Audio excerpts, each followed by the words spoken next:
Welcome, everybody, to another episode of Get Paid for Your Pad, episode number 343. Today, I have one of the Short-Term Rental Profit Academy students with me on the show. I'm super excited. His name is Gordon Martin. He's the CEO and founder of People, Places, and Things Vacation Rentals and Experiences out of Newfoundland. And he has been crushing it through the COVID-19 crisis. He's been an inspiration to all of us.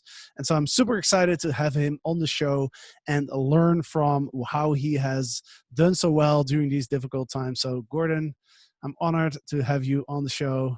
Welcome to the show. Yeah, thank you very much. I really appreciate being here. I'm going to take myself on, put myself, you read on the speaker view, so I don't need to be looking at myself on this camera. I'll look directly at you. That's better for me. Awesome.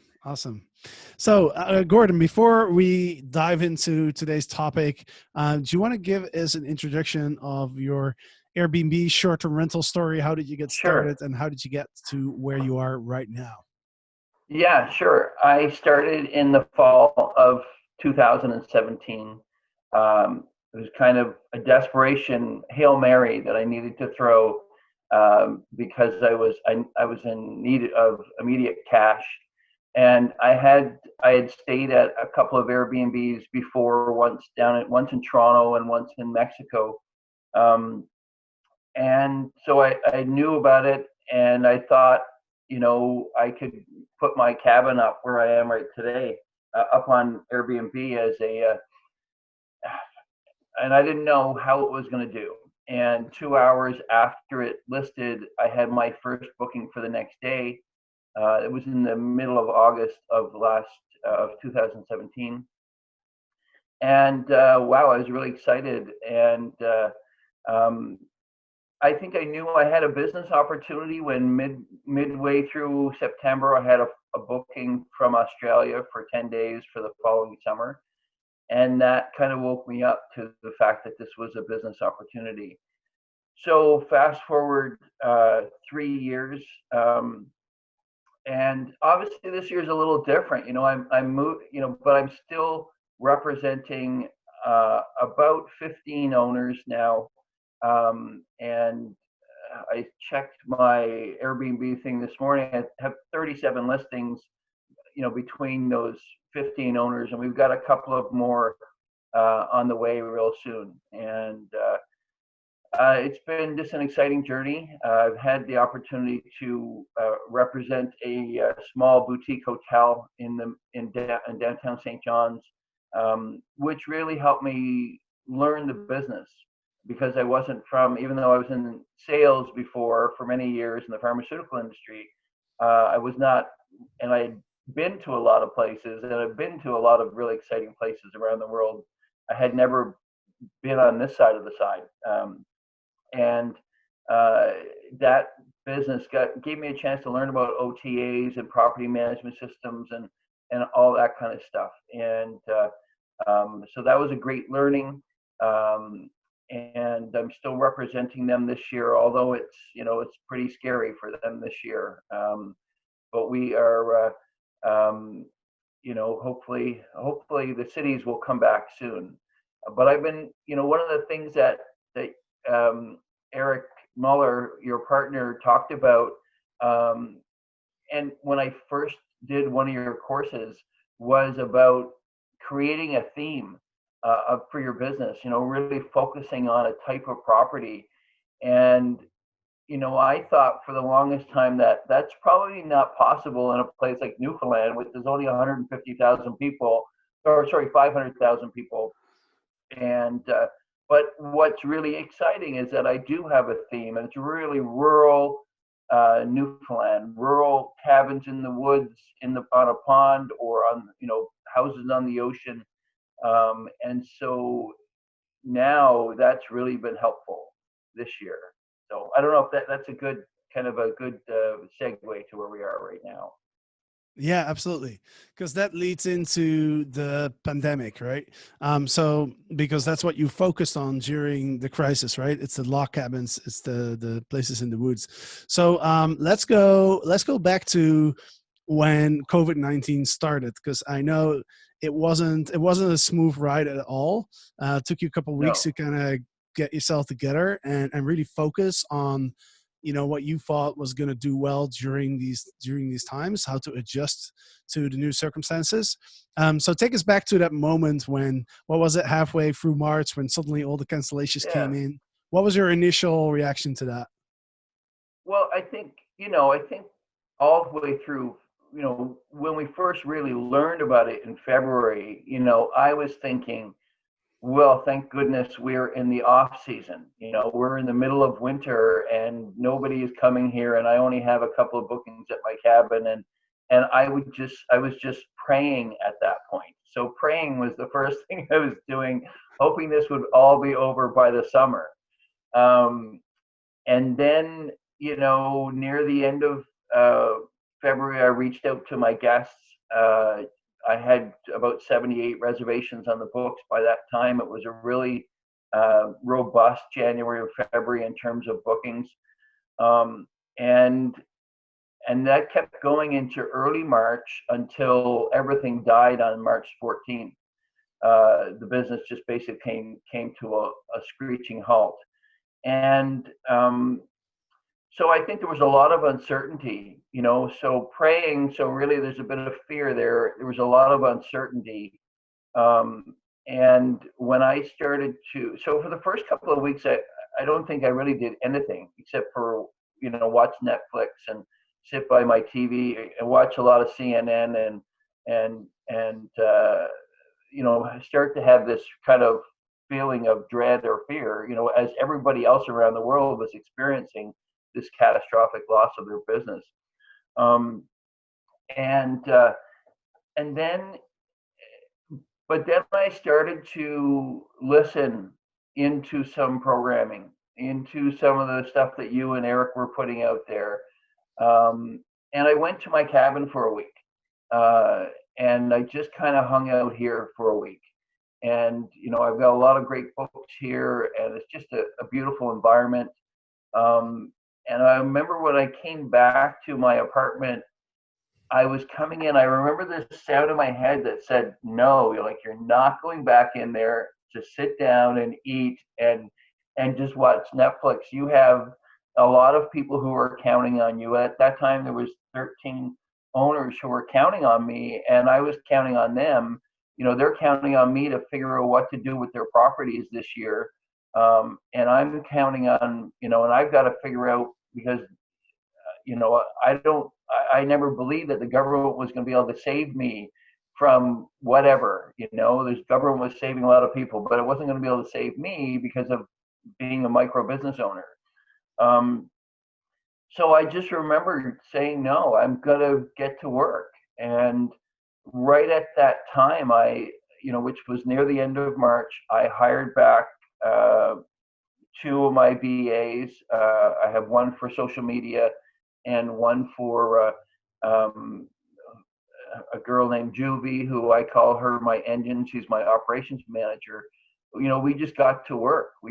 I heard, I was listening to a lot of the government reporting, and they were talking about staycations. And I think the first time I heard that, I thought, okay, well, that's where we're going to focus. And by this time, I had noticed that I was starting to get bookings into April. In fact, I ended up getting 7 bookings in April for my cabin, which is called the Country Experience, which is where I am right now. And because it's perfect, it's 40 minutes out of the city. You can drive here and still social distance, and then you're completely on your own. And so it really became a refuge. And then in May, so we just got busy. We just got busy renaming our Airbnb. Anyway, I'm talking more beyond what you're saying, but you want me to keep going here? Yeah, keep going. Okay, great. So, we renamed all of our Airbnb listings. I got busy talking, starting to post on our social media pages. just about, what we were up to and about featuring our properties and talking about all the keywords that are important, at this time, and focusing on places that be would be perfect for families and for, remote locations and all the things that I had started to learn on the different, opportunities or the different seminars and webinars that I was going on. In May, we exploded. We had, I think, 22 reservations. 16 of them were for for this cabin, and but then a smattering of them were for other properties as well. We had a very high, sales month and revenue month as well for me, because most of my properties are under the co-hosting model. So I own one property. I own the property that I'm in today, but most of them I co-host for owners. And what's also interesting is, the landscape of my properties has changed this year, because quite a few of my properties are not on the market this year. They're in the short-term rental or in the long-term rental market, and some of the owners just took them off the market altogether, and kept them for themselves for the summer. And so I not only recognized that I needed more properties. I just wasn't going to be able to make it on the properties I had. So with one of my owners referred me to another owner who had a cabin that used to be a rental, and then her partner had passed away and she didn't know if she wanted to do it. So I picked up her property. And that one is booking really well. We just had a $2,300 booking on that yesterday for 13 days. And I picked up another one of my owners who were in the States, had 2 properties, and they decided to put the second property up on the market. And then with all of our active social media presence, I got reached out to by a very successful owner down in a location a couple hours from the city, and there's a real game-changing opportunity there for me. And we're not there yet, but it's a real game-changing opportunity for me, and we'll see how that bears out. There's a possibility of, I would say, probably 7 or 8 listings coming out of that particular property, and with an owner who knows what he's up to and has he's an inn owner. He owns an inn, and a number of vacation rentals as well. So and I'm going to be managing their Airbnb vacation rental business. So that's an opportunity, and we'll see how that bears out. But I think that was a direct benefit of us being out there and in conversation and online and doing, and sharing positive stories. Another thing I'll say is that we got active, in the media as well, and we did a couple of stories. One on tying the tuberculosis pandemic of the early 1900s, of which, or not, kind of mid 1900s, of which my mother was a tuberculosis survivor. We got press over that. We tied it to creating space for healthcare workers. We did a story on a good news story on one of the which got a TV kind of a 5 p.m. TV kind of news story, and then we also got one on a staycation call-in show, and we were able to call in and share some good news there, and certainly helped my client as well, who I just recently signed. So there's lots of positive stuff happening.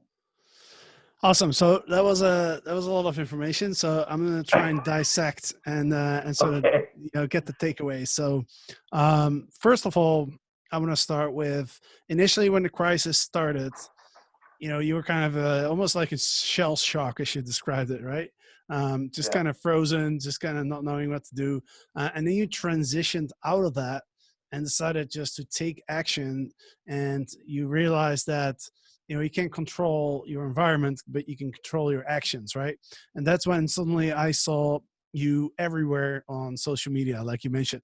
Like I could not open my Facebook app, or I saw Gordon Martin talking about his properties, talking about bookings that were coming in, talk about all sorts of stuff. I just could not. There was not a day where I didn't see something around you or your business on social media. And that was when the ball really started rolling, and you were going from success story to success story to success story, and it really made me realize, when you're active, you're taking action, you're taking control, and you're putting yourself out there, you're putting the word out there, and you're just doing everything you can. Like you said, like you hired your social media VA, which is something that we talk about a lot in the Short and Rental Profit Academy at STR Legends as well. Is the power of having a virtual assistant.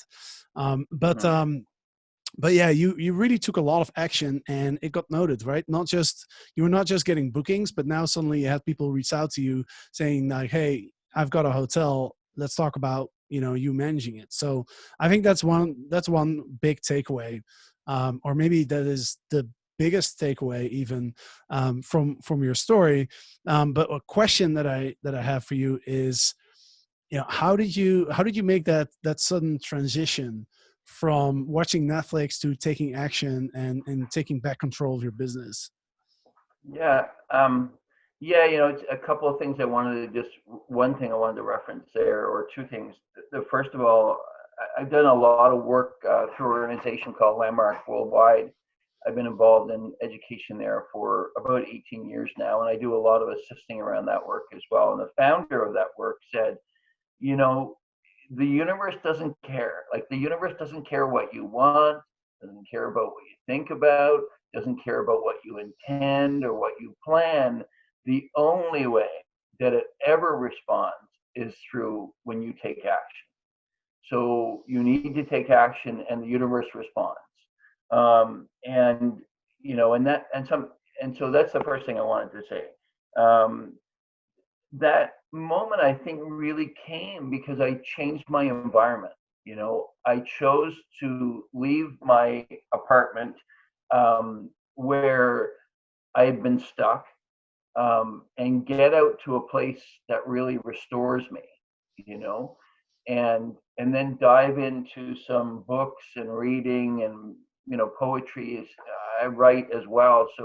So writing and reading, and doing some creating, um, and just being in a place, like I said, that restores me, it's peaceful, and I want to get outside, really helped my mental state, I think. And that so I think that was important, really changing my environment, and changing, which is challenging. It was challenging at that time, but I had this place, right? I had this place. Everybody was stuck inside, but I had this place where I could come. And um, and that really, but it was interesting because I firmly remember walking into my apartment that day and hearing, no, no, I'm not going back in there to do what I had been doing. I'm going to get into action. And so that and waking up to the reality of that, nobody is coming to save you. you Yeah. know if you, and I've been there before, um but uh really recognizing that I had to take action. There was like nobody was going to be knocking on my door saying, "Oh, here's all the money you need for this year." I needed to do that, and it's not, the reality is that our conversation now is a little bit further along now. We had a conversation a couple of weeks ago. June was not as good as May. The same number of bookings, but the revenue was low, the sales were lower, and the income was lower, and that had me reset again. So I've been doing that as well. But anyway, I think that kind of gets you to what you asked me. Yeah, absolutely. Absolutely. You mentioned Landmark. So Landmark is a personal growth program. I've personally not done any Landmark courses. Mhm. I'm familiar with their content though. I know a lot of people who have done it, and they always highly recommend it to me. So if anybody out there listening, if you're looking for some personal growth, check out Landmark. But I've done a lot of Tony Robbins stuff, and I think it's somewhat similar. But yeah, again, like I think the takeaways are, you first of all you realize that you took responsibility, right? Which is a big thing. And then the second thing is how do you get unstuck, right? Because we all feel stuck sometimes, right? Especially when there's a crisis going on. It's kind of difficult to keep your motivation up, to keep your inspiration up, and it's easy to sort of be pushed into a little corner and just kind of freeze up and not know what to do. So you mentioned one thing that I think is really important is change your environment, right? Tony Robbins always talks about changing your state. So, even like little things like putting on music or listening to something inspirational. Right? I have a go-to myself. It's called the Daily Stoic by Ryan Holiday, who wrote a really number of really good books. The Obstacle is Away, Ego is the Enemy, really good books.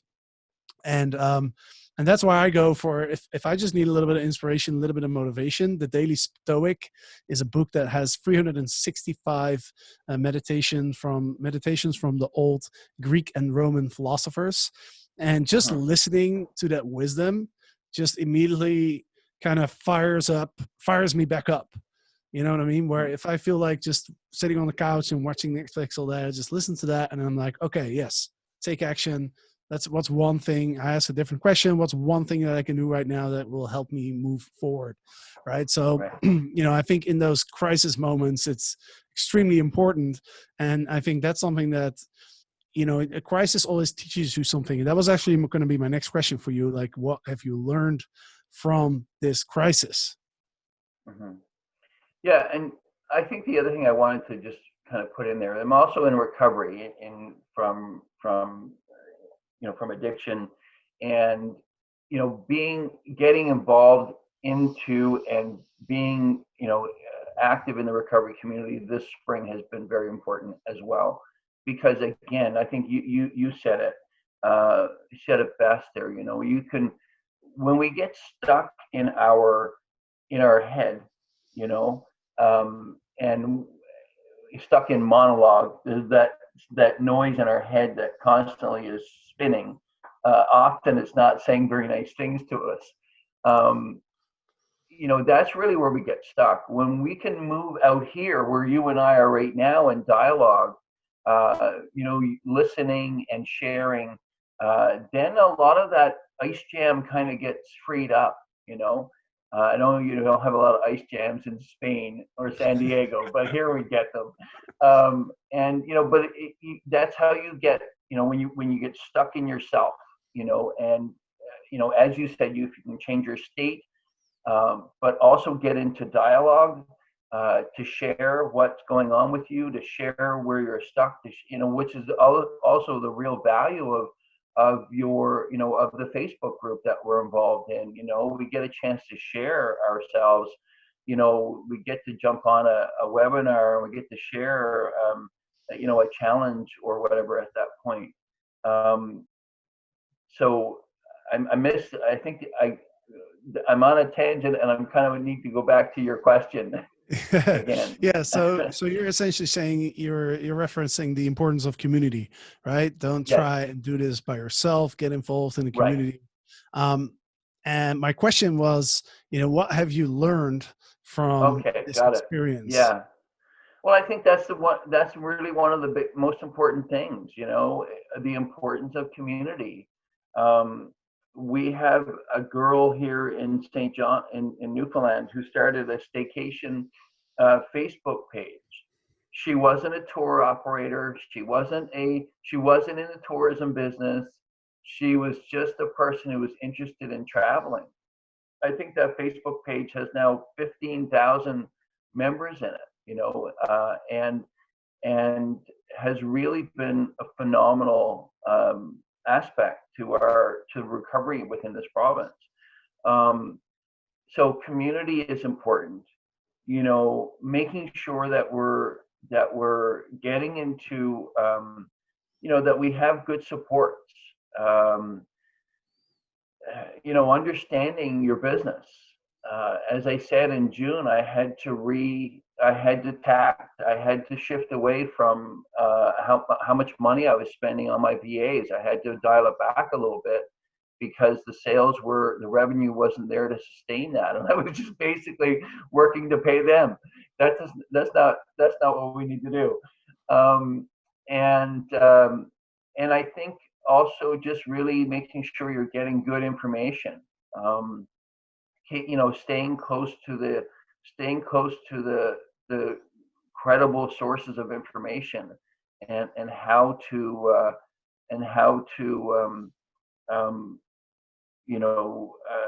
how to do that.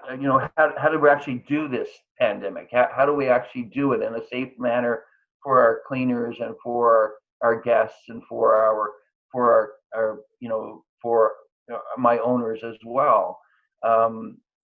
And there was one more that I really had there as well, and it's just kind of escaping right at this moment. But maybe I'll think of it again in a second. So, but Sure. that it's certainly, those are some of the key things. The community aspect. In fact, interestingly enough, one of our the fellow Airbnb or Profit Club members reached out to me last night and asked me about VAs and asked me about social media and the fact that he's down in I think it's Jose Rodriguez down in Puerto Rico, and has mainly been on Airbnb only, and he wants to grow his business beyond Airbnb.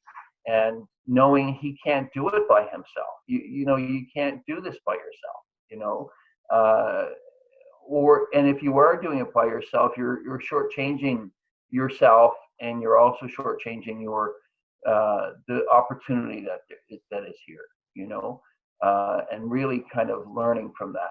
Learning as much as we can through this crisis is important as well.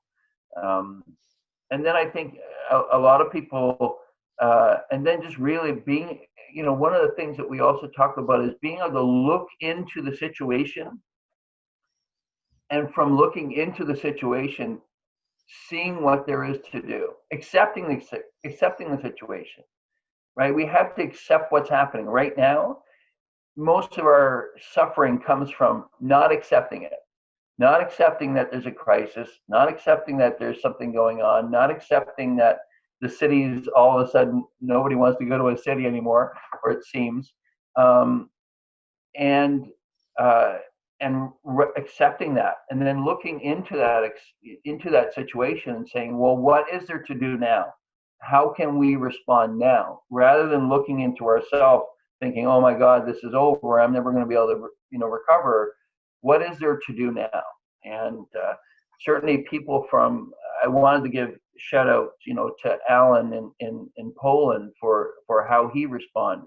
Czechoslovakia or Poland, I'm not sure exactly, one of those two places that he's at, but how he responded. And Mark Simpson also has been important to me. I've been able to shift more of my business direct, and still trying to understand the value of that, but I'm still, it's still important to be building that direct business as well. And so it's both of those have been, a number of people within our community have been important mentors, and also inspirations for me as well. Yeah, for sure. For sure. So your shout outs were to Ellen Cuevas, I think is his name. I think he's out of Budapest. Yeah, Budapest. that's right. Yeah. Here you Yeah, go, Budapest. Yeah, that's in Hungary. yes. I've watched some of his. He posts some videos every now and then on this. I watched one on his Facebook. Was definitely really good. And my good buddy, Mr. Mark Simpson, of course, from the Boost League podcast. He's one of also in our community, one of our really appreciated members of our community. So definitely, yeah. Inspiration just is exactly what you said, right? I mean, information is available in a lot of places. You mentioned that it's important to figure out what is the credible information, what is the information that you want to really absorb, but then also it's important to just get inspiration from people, right? And Hmm. that's, when you're by yourself and you're not part of a community, then it's hard to find that inspiration sometimes. And just by watching a video or watching, even like having reading some posts in their Facebook group, as long as it's like positive and empowering, um, can really like kickstart something inside of you, right? That will lead to better actions and better results. So yeah, that's awesome. Thank you for sharing all that. All right, man. Well, we could talk about hours on this subject, I'm sure, Yes, for but sure. we need to wrap this up. So, do you have any Okay. final thoughts? Anything else you wanted to share with the listeners before we wrap this up? Yeah, I think the thing I would say is that it's been a challenging time, and not everybody has been able to avoid the catastrophe that it has been. And um, but uh, much like Jose, who I was talking to last night, uh, despite the catastrophic failure of this winter, he's looking at changing and responding. And so and I think that the opportunity is really just to really look into what the situation is and take action, and take action in however you can choose to do that, one step at a time. And just lean on community as much as possible. If you've got to, I appreciate what you're saying about being positive and empowering, and at sometimes we need to just let it all go. Let all the stuff that's really having us stuck go. So you need to have people like that in your life who you can share that stuff with, who can really listen to you. And so once that stuff is out of the way, then you can start to realize who you really are and why you got into this business in the first place. And certainly for me, it's not just about, for me, it's more than just doing an awesome job. It's really about creating freedom, and serving people, and that's why I'm in this business. Freedom for myself, but also serving other people. And our our motto in our company, myself and my fiance, who lives in Spain, like you, uh, uh, is fast. Freedom, action, service, and team. And that's come out of this pandemic as well, that we created that. So having a why for what Yeah. you're up to, I think, is really an important thing to leave us with today. Because otherwise, if you don't have your why, you're going to be stuck in why am I doing all this work? So Awesome way to end this episode. Your motto is fast. Can you repeat it one more time? What was it? free, freedom, Freedom, action, service, team. freedom, Work action, together. service, team. Love that. Fast. Yeah. Awesome. All right, Gordon. Well, thank you so much for joining. It was a pleasure to have you on the show. And I'm excited to see where you're going to take this your business in the next couple of months. I'm sure we'll be talking more often in the Short-Term Rental Profit Academy. So yeah, thank you for being a member of that, and look forward to speaking soon. Okay, great. Thank you very much, Jasper. Appreciated this today. It was awesome. Absolutely. Absolutely. And for the listeners, thank you for listening. Hope you enjoyed this episode. And of course, next week we'll be back with another one. So hope to see you then. Take care. Great.